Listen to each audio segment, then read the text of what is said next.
My sermon today is going to be entitled Relationship with God, Part 1.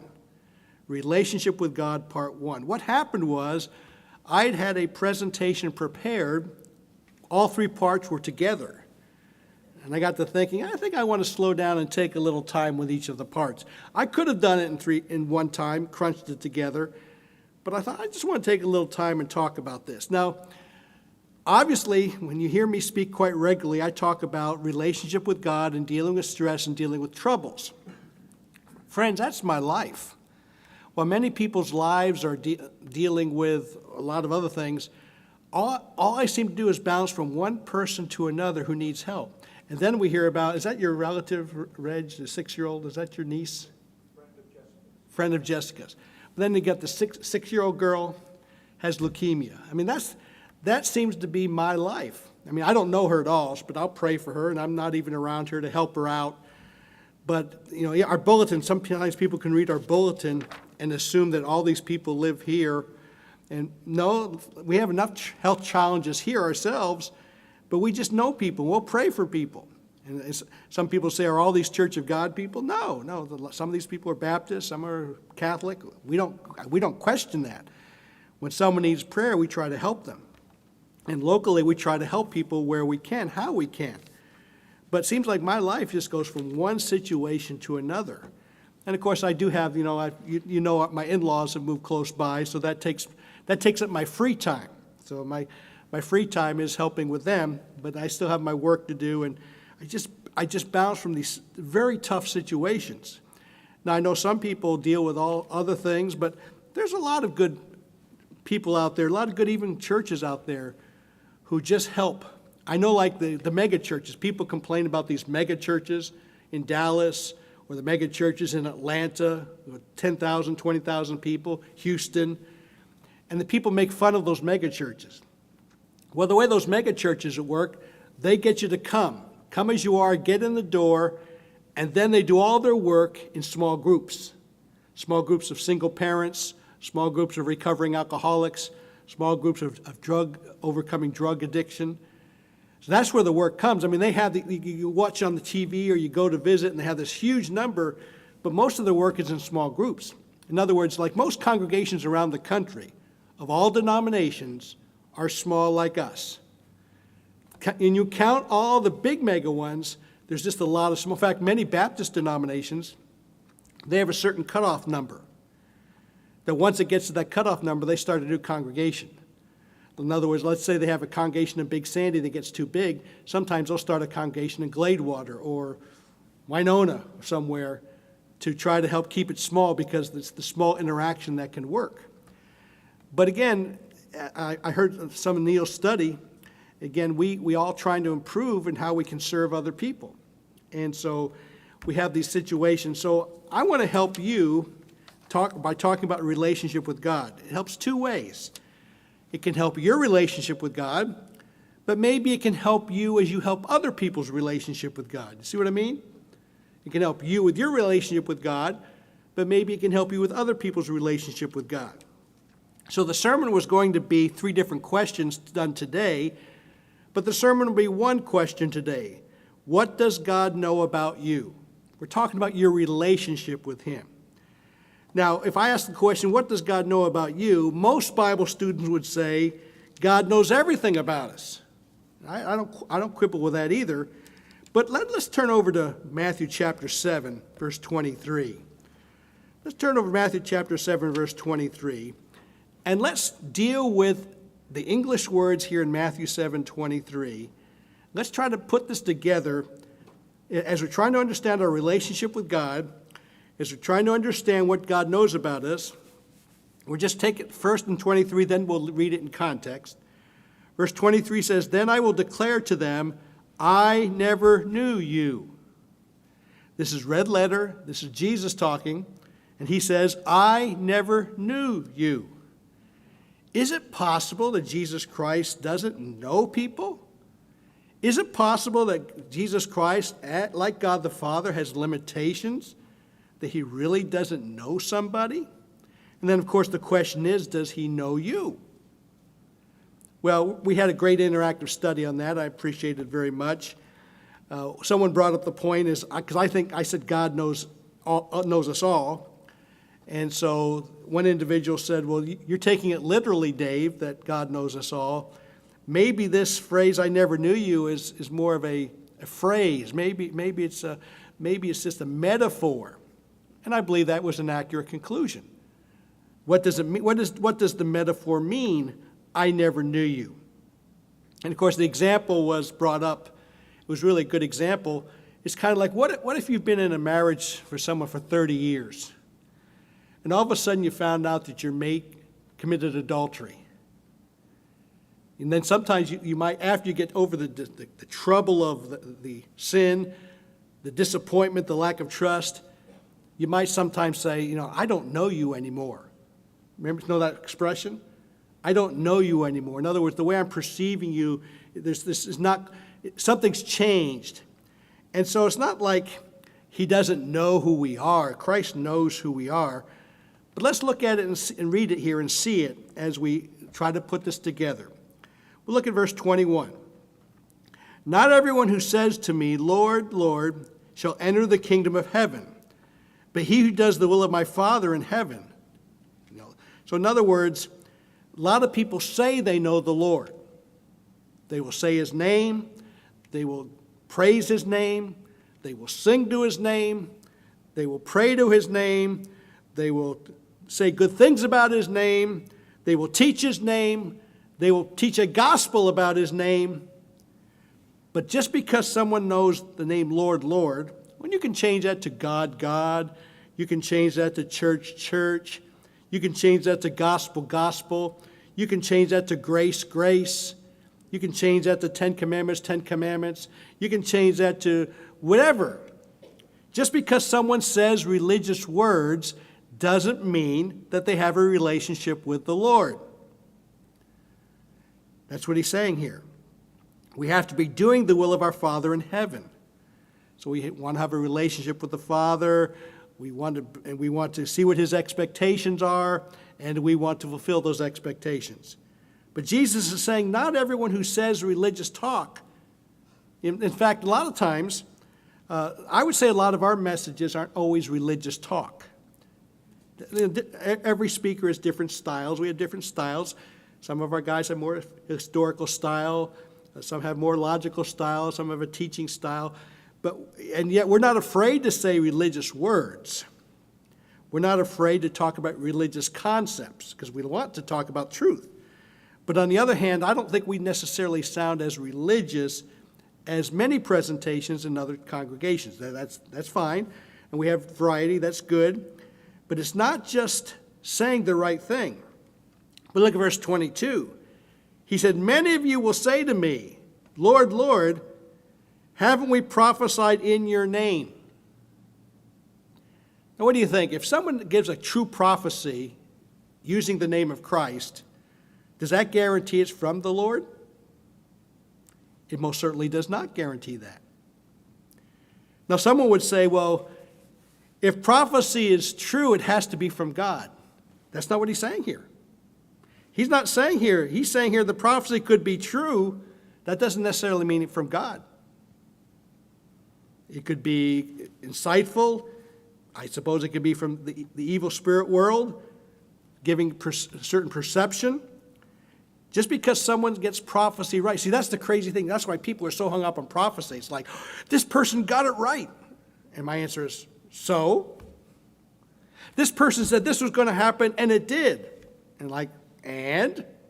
What does that mean?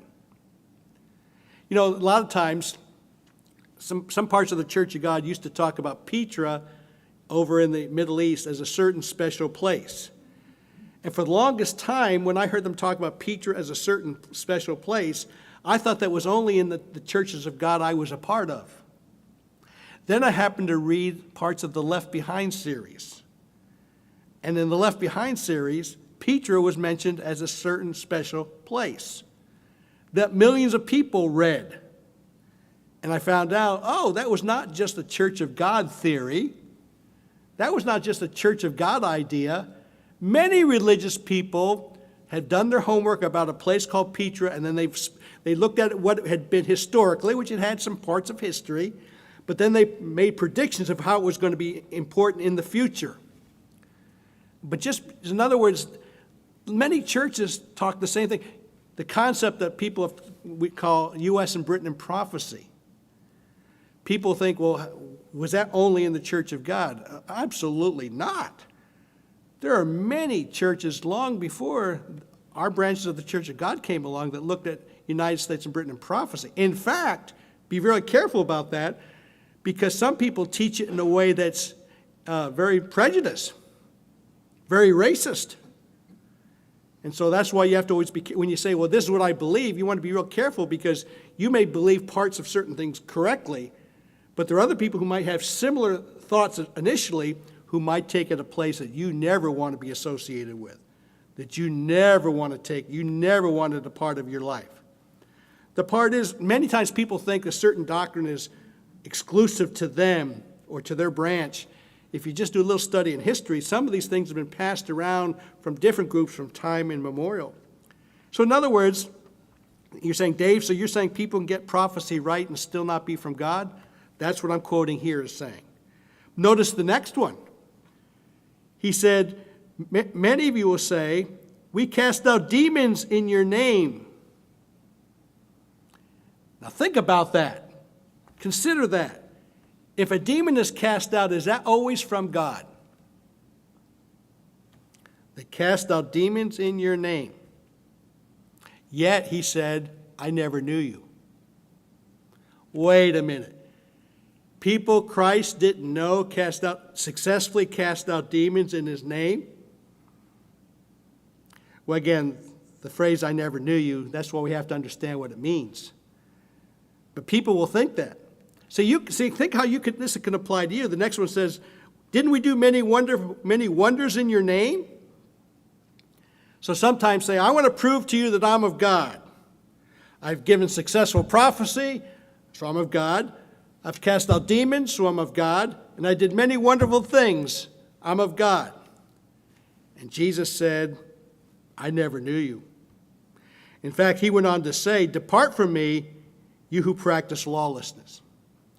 The point I want to make is just be really careful not to get too quick and too dogmatic about some of your proclamations. When he says he didn't know them, obviously there was something about the relationship that wasn't connecting as he wanted. And so thereby, don't let just these criteria be the determining factor whether or not you know God. Now let's go to Matthew chapter 25. Matthew chapter 25. The parable of the virgins. By the way, it was brought up in the study just preceding those verses in Matthew 7, where scripture's about false prophets. And false prophets will be known by their fruit.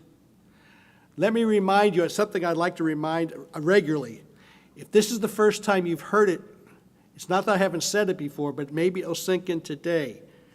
I wish there were an English word in that Matthew 7 that says ultimately. Ultimately. Because the truth is, you will ultimately know people by their fruit. You will not automatically, immediately know people by their fruit. Now, some fruit you know. If someone tries to stab you with a knife, immediately you could recognize that as bad fruit. Okay, that's obvious. But if someone gives you a gift, that's a nice gesture, but that doesn't prove, maybe ultimately you'll find out that there was a bad motivation for that gift. Maybe you'll find out there was a bad purpose for that gift. So again, the reason I bring this out is because sometimes people will quote that verse real quickly and say, I evaluate people based on what I see real quickly. Well, I would recommend you evaluate behavior. You evaluate behavior and recognize good behavior. Always recognize good behavior. But you can't always recognize the motive of the behavior. You can't always recognize the reason why they're doing it. Now maybe, in other words, how many people, think about this scenario. Have you ever gone to church with someone for 25 years, long time ago, and you thought you had the same view about grace and the law? You thought you had the same view for 25 years. And something happens, you found out you don't have the same view about grace and the law. Maybe there's a church quake that happened, and you realize, oh, we don't see eye to eye anymore. And you would have said 20 years ago, we think we see eye to eye. Now, I'm not even saying we should be in the point of trying to call people false prophets. I'm just saying is be real careful to make premature judgments about anybody. Evaluate behavior. Always evaluate behavior. Kindly. I'm not saying rudely. Always recognize behavior. But don't castigate anybody to any position or any title or any punishment, because ultimately we will know, but immediately we can't know. Because it's not our job. It's really not our job to do that. You know, again, if you say, why is he bringing that out? It's because I'm trying to help you take personal responsibility of making good choices without being condemning of other people who don't deserve our condemnation, because it's not our place to condemn. It's really not our place to castigate. If Christ considers someone a false prophet, he will do that. And by the way, when all the judgment is known, when the total light is shined, when it's shining there for us, at that point it all makes sense to us. Oh, yeah. But if we're trying to cut people slack along the way, well, then it's like, yeah, they made that mistake, and that's some of the background there. Oh, that's some of the behind the scenes thing that happened. Oh, okay. But we don't have to get caught up in the condemnation that religion tends to promote. Anyway, Matthew chapter 25, verses 1 through 13. This is the story about the parable of the 5 foolish virgins and the 5 wise virgins. And I won't go through the whole story. It's a beautiful, typical thing of marriage, the way marriage was done back then. We've had sermons on this by myself and others through the years. It's a really great story. And understanding the history of marriages and how it was done makes the story pop, makes the story come alive, as far as the bride's waiting with her gals, and the groom's getting his house ready, and usually he'd come, and they'd wait, and usually he'd come late, and they have to have their lamps on, et cetera, et cetera. And of course, the picture in the parable about what the lamps picture, are we prepared for the coming of Christ? But the thing he says, after the virgins who were foolish and didn't have the oil had to go out and get the oil, they came back, it was kind of late. The door was shut. In verse 12 he said, "Assuredly I say to you, I do not know you." So the story of the parable is, are you prepared?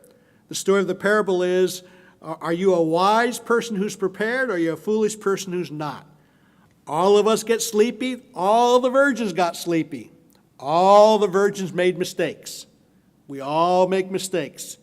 So it's not a matter of thinking we're better than other people. It's a matter of putting our nose to the grindstone and responding to the Father as he wants us to respond, doing the best we can. And knowing that when the marriage comes, we're ready. We're as ready as we can be as we continually look to him. But the phrase was, I do not know you. So I'm asking the question today, what does God know about you? And I'm taking a little bit of beginning here to show that the Bible students some people would say, he doesn't know some people. And quite frankly, my conclusion is he knows everybody. But when he uses the phrase, I don't know you, or I never knew you, he's basically saying is you're disappointing me. Your actions are not consistent with what you should be doing. There's certain ways you should be behaving, and you're disappointing me. I take that phrase as you're disappointing me.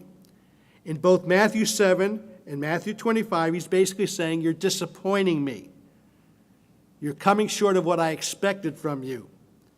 The type of relationship we should have, you should be doing better. And so the English words, I never knew you, are not saying literally he didn't know who they were. It's not putting some limitation on God in any way. It's actually a clever way, a nice way of saying these things to make a point. And again, that's the beauty of this, of the beauty of these parables. You don't take them literally, English words, You look at them, and as you look at them, you learn the valuable lesson. And they're great lessons. Jesus taught many times in parables. One of the greatest ways to teach is through the parables. So when he says here, I never knew you, or I know you not, understand it's a metaphor. And when I ask the question, what does God know about you? Let's turn to Psalm 139. Psalm 139, which, again, I took a lot of time to make those exclusionary points, but you know what God knows about you. He knows everything. He knows everything about you that I don't know.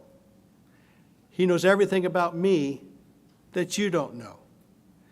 And the beautiful thing is, I would rather have him as my judge than anybody else. I would rather have him knowing my flaws, which he does, and knowing your flaws, which he does, more than anybody else. Now someone can say, well, Dave, won't God be hard on me? I would rather have God being my judge and Christ be my judge than people. Now there are some people who are kind. Consider who are the kindest people, by the way. Consider who are the kindest people.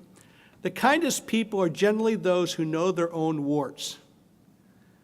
The kindest people are generally those who know their own feet of clay, and thereby they have mercy on other people.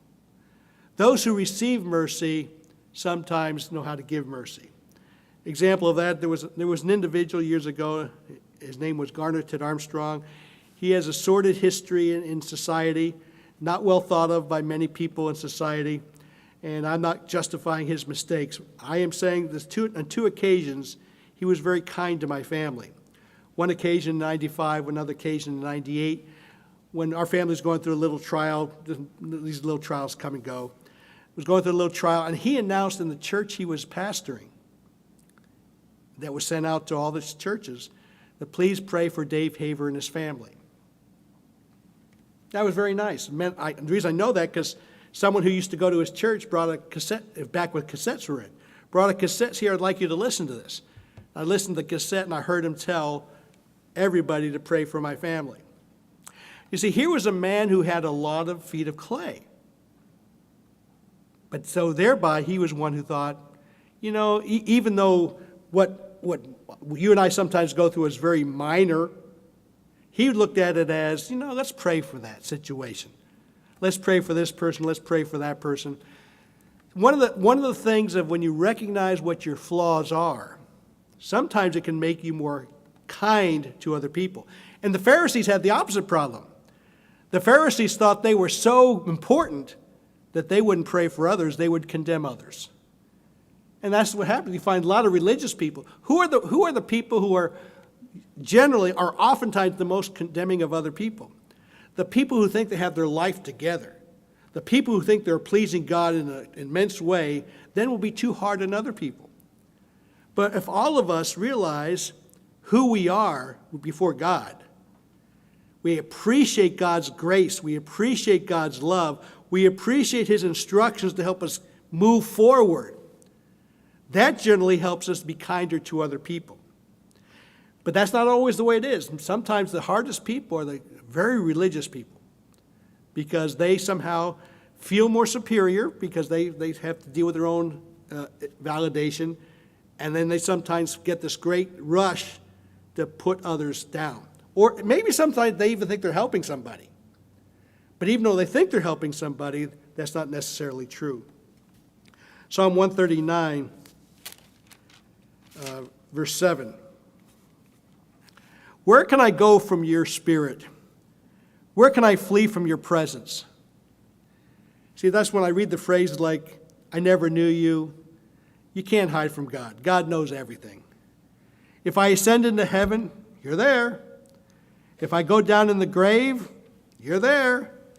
If I take wings of the morning and I dwell in the uttermost parts of the sea, even there your right hand shall lead me, and your right hand shall hold me. If I say I can hide in this darkness, you still see me, because the night will be like a light to you. Indeed, the darkness shall not hide from you, but the night shines as the day, and the darkness and the light both are alike to you. Drop down to verse 23. Search me, O God, and know my heart. Try me and know my anxieties, and see if there's any wicked ways in me, and lead me in the way everlasting. I'm talking about a relationship with God that you have, that you foster, that you build upon. And then as you help people, helping people who you find out the 6-year-old girl has leukemia. You might not have a chance to help her, but you can pray about it, but you never know. But you find out, when Tolton just had left just a few minutes ago, but when Cherish died in the car wreck, just to be there for them, what kind of relationship you have. Do you have the kind of relationship that you can bridge to other people who are having trials? How do you help a guy like Virgil Webb go see his family? How do you help a friend like Al Donahue, who's hardly ever been sick in his life up until his 80s, now he's going through some trial? I mean, I put it in the bulletin, he just found out he's on Medicare. How do you not know that? Well, if you're never sick, you don't know it. If you're never sick and never needed it, and now we were talking about it, maybe he should get on it. He checked, he's on it. He's never had to need it. But that's our friend. So how do you help him with that? And how do you help the different people? How do you help the Benedicts? Now, poor Jean's got that infection on her hands because she's been trying to help Eli for 9 weeks, 10 weeks. Now she's got the infection on her hands. I mean, my whole life, as yours could be, is just going from one person's trial to another. Jerry with his eye situation. And we just, now with the Colemans, with a mom who has a form of dementia, now she has to deal with her fears. I mean, and deal with the problems she has with her broken bone. So, and having to wear the neck brace and being afraid. I mean, you look at these people, this is not just a story. This is not just a text thing. This is the real life situations people face. The things you face on your jobs and your families. And again, if we can draw closer to God, then we can be a benefit to others. I was really taken aback by Lance Holloway's situation. I talked to Elaine yesterday, and I talked to Cheryl, the sister. And boy, I was really impressed with talking to Cheryl Kane, Kit and Elaine's daughter, older, I guess it was the oldest daughter, I think. One of the daughters. And I've spent a lot of time talking to Cheryl in helping the Holloways. And when I heard about Lance's situation with his cancer, probably brought him on faster because of his stress in dealing with his dad. And of course, then many of us are thinking like, I'm supposed to keep stress out of my life. And I look at this, and of course, it just is so much you can learn and so many things, parallels you can see. But I was listening to Cheryl talk about her positive attitude. And she was just talking and talking. She's not part of the Church of God, but boy, she seems to have a good relationship with God, a relationship with God that I wish more Church of God people would have. I wish more Church of God people would have Road to Damascus experiences where they could really be closer to God. But, I told Cheryl, I said, man, you're processing this so much better than me. But she said the obvious thing, the right thing, the kind thing. She goes, you just learned about it. I was just floored just by learning. She goes, we've had 2 weeks to deal with it. And she said, after you have 2 weeks to deal with it, you'll have the same perspective that we do. And that was very kind of her to say. And she was right. You hear these new things like, boom, 6-year-old having leukemia, and just like, oh, it just floors you. So again, the relationship you have with God helps you to process these things faster and deal with these things better. But these are the things we deal with, our own situations, but the people we know and love, and sometimes total strangers, that we try to help them out. Well, I won't turn to Matthew 10:29, but the Bible says when a bird falls to the ground, the Father knows about it. So if the Father knows when a bird falls to the ground, then the concept, I never knew you, or I know you not, those concepts have to be metaphors. Because if God literally knows when a bird falls to the ground, he knows what's happening in my life, he knows what's happening in your life. We learn the lesson of I never knew you, or I know you not. We learn the lesson of that, but we can take heart in the fact that God knows everything about us. So I'm going to talk next time about what does God remember about you. And then in 2 weeks, I'm going to talk about how does God describe you. And all these 3 points are trying to help us look at our relationship